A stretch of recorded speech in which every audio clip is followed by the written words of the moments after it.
भगवतिके श्रुति कंठ कुटुंबिनी भूरि कुटुंबिनी भूरि कृते जय जय हे महिषासुरमर्दिनि रम्यकपर्दिनि शैलसुते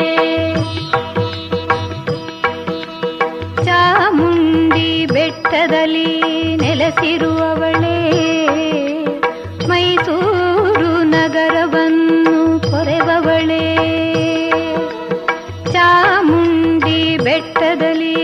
ನೆಲೆಸಿರುವವಳೇ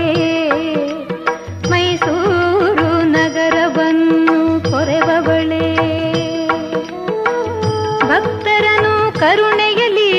ಕಾಯುವವಳೇ ಭಕ್ತರನ್ನು ಕರುಣೆ